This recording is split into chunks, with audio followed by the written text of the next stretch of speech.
பொன்முடியின் கட்சி பதவி பறிப்பு குறித்து கருத்துக்களை பகிர பாஜக மூத்த தலைவர் ராஜா அவர்கள் நம்முடன் இணைந்துள்ளார். வணக்கம் ஐயா. வணக்கம் சார், இப்போ பொன்முடியோட கட்சி பதவி பறிக்கப்பட்டுள்ளது. அது குறித்து உங்களுடைய கருத்துக்களை நீங்க பகிரலாம். பொன்முடி சைவ மதம் வைணவ மதம் குறித்து பேசிய பேச்சு அராஜகமானது, அருவருக்கத்தக்கது. அதற்கு நடவடிக்கை எடுக்க வேண்டும் என்று சொன்னால் திராவிட முன்னேற்ற கழகம் அவரை மந்திரி சபையிலிருந்து நீக்கி இருக்க வேண்டும். கட்சி பதவியிலிருந்து எடுத்திருப்பது என்பது ஒரு கண்துடைப்பு நடவடிக்கை, இந்துக்களை ஏமாற்றுகின்ற செயல்.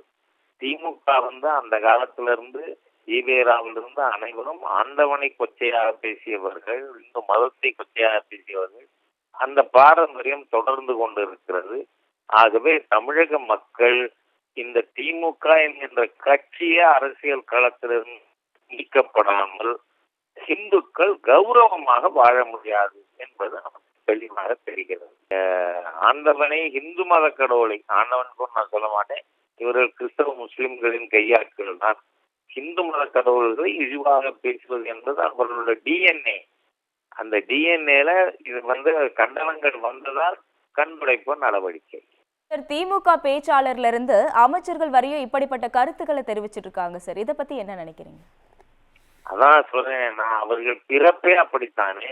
கட்சி தோன்றலை இந்து மதத்திற்கு கடவுள்களுக்கு விரோதமாக பேசுவதன் மூலமாகத்தான் பிறந்தார்கள். ஆகவே அவருடைய பிறப்பு, அவர்கள் டிஎன்ஏ ஹிந்து விரோதம், அசிங்கம், அருவறுப்பு. நம்ம தான் தீப்பொறி ஆறுமுகத்துல இருந்து எல்லாரையும் பார்த்துருக்குமே, இந்த திரவிடியாஸ் தனக்கு என்ன செய்யுது, எப்படி பேசுது.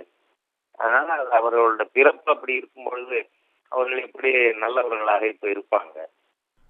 இணைப்பில் உங்களுடைய கருத்துக்களை பகிர்ந்ததுக்கு நன்றி சார். நல்லது.